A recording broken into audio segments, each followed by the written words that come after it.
you also let ideas float around in your head for way too long? For me, one of those ideas has been to try and make some kind of car commercial.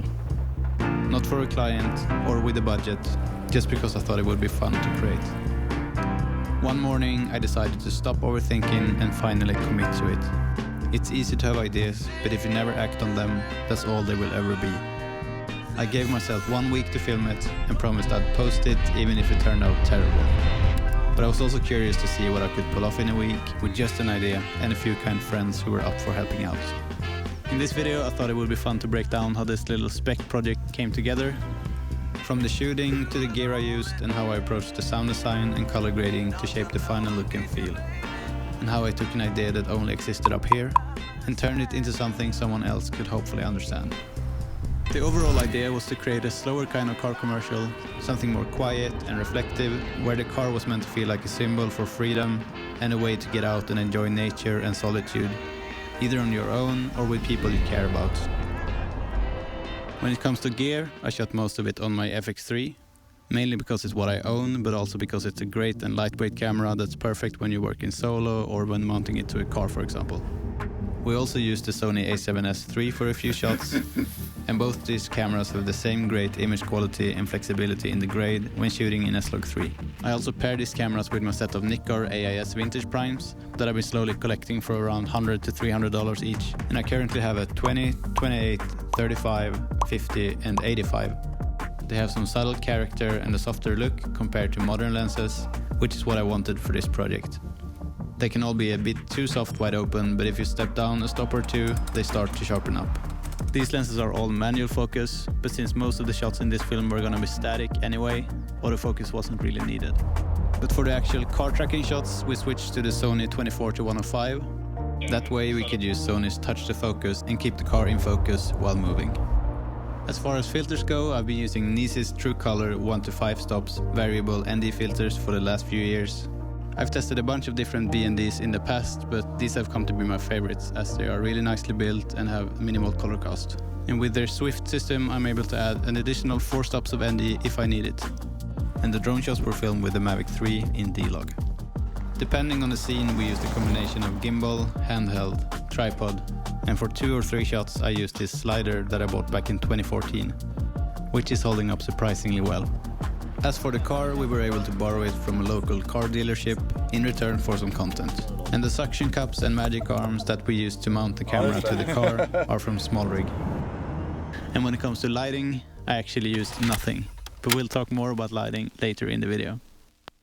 Having no budget does not only mean shitty rigs, but it also meant that we had to shoot this project close to home and stick to locations that were easy to reach.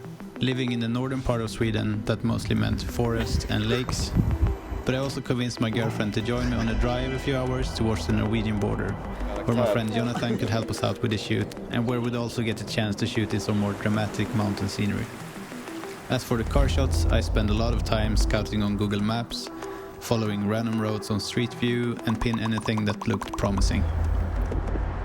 While we are on the subject of location scouting, I want to show these 2 apps that I'm always using when planning shoots like this. If I'm able to visit a location in person, I use Sunseeker, which lets me see exactly where the sun is gonna be throughout the day, hour by hour. And if I'm not able to go there physically and only scouting on Google Maps, I use Sun Position to get an idea which direction the sun will be shining.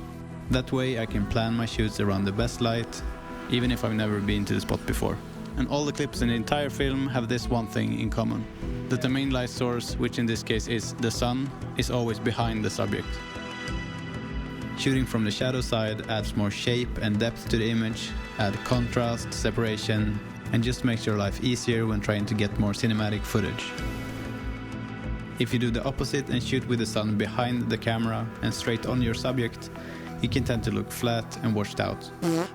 My favorite time of the day to shoot in natural light is actually a bit after the sun has set.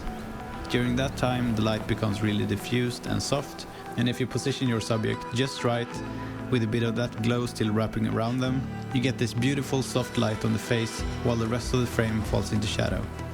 That contrast can add a lot of mood without needing any extra gear.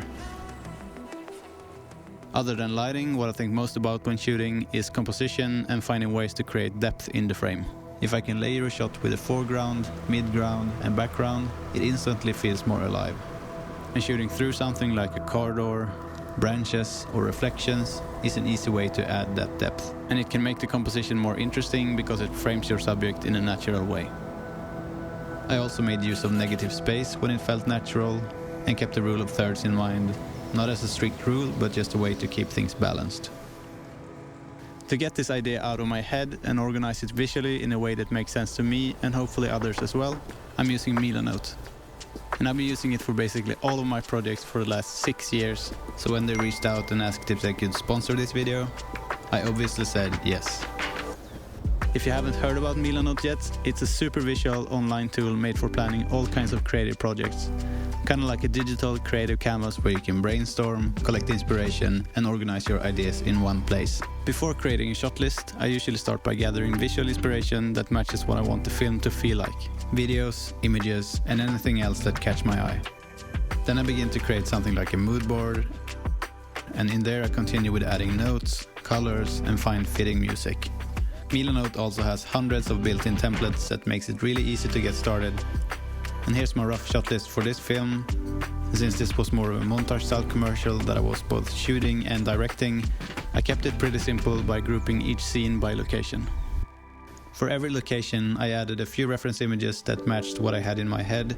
Then I added some notes at the top of each column of things to keep in mind during the shoot, like in this case I wanted some fog, so I made a note to bring the smoke machine and prep it in advance. And also to remind myself to shoot some random insert shots at each place, like tilting the camera down into the road or do some slow shutter shots. That way when I was out filming I could just open the mobile app and quickly get inspiration of what I could capture at each place.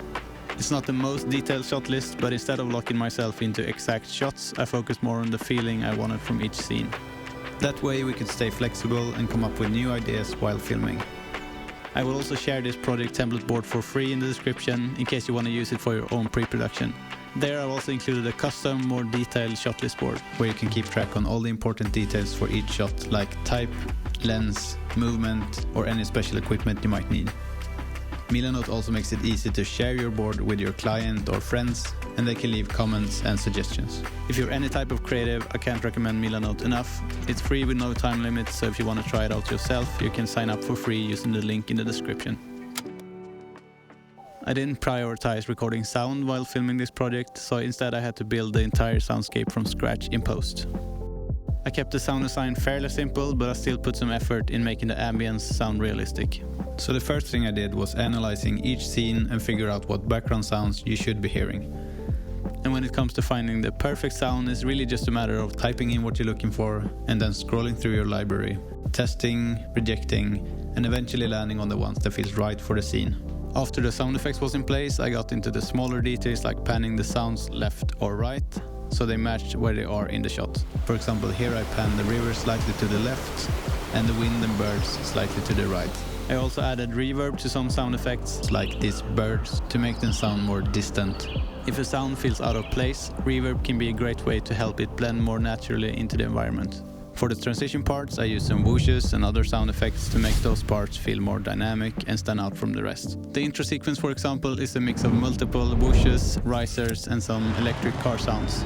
And when layered together, it sounds like this. Color grading. This is where mood, emotion and story all comes together visually. For this project I was going for a slightly nostalgic, filmic look, but still with some contrast. The Nikon lenses already gave me a softer, more vintage character, but in the grade I chose to give the footage an overall teal undertone with some push in the warmer tones to create color contrast between the warm and cool. I'm planning to make a more in-depth video about my color grading workflow in DaVinci Resolve soon, but here's a quick walkthrough of my process. The first thing I do is to use a color space transform to convert all my clips into my preferred working color space, DaVinci Wide Gamut. That way all my footage live in the same wide color space, which gives me maximum information to work with and consistency no matter which camera I shot on. Then at the very end of the pipeline I convert everything to Rec 709. This conversion happens last so that all my grades and corrections happens underneath it in DaVinci Wide Gamut. If I were to grade directly in Rec 709, I would already be working inside a much smaller box, which means less dynamic range and more chance of clipping highlights or lose subtle detail. Then I do some simple color correction where I might adjust the exposure using the global slider in the HDR wheels and fix the white balance if needed using the gain wheel in linear gamma. Then I apply the base grade I've built, which sits across the whole project. I also use power windows and masks to shape the image, for example the darkened parts of the frame to guide the viewer's eye towards the subject. One little trick in DaVinci Resolve when it comes to masking is using the depth map. Instead of manually drawing masks around parts of the scene, I sometimes use it to quickly isolate different areas.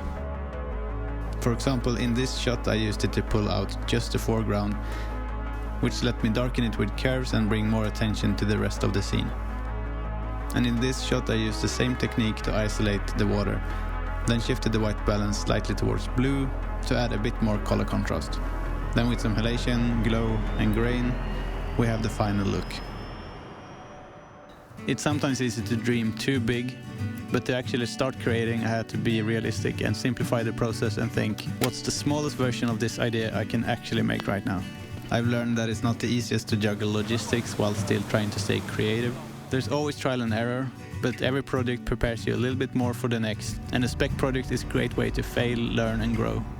And try to enjoy the process as much as possible, because that's where the learnings and fun really happens anyway. If you want to give Milanote a try, the link is down below. Let me know what you thought about this breakdown, and if you want to see more videos like this in the future. Take care, and I hope we'll see each other again soon.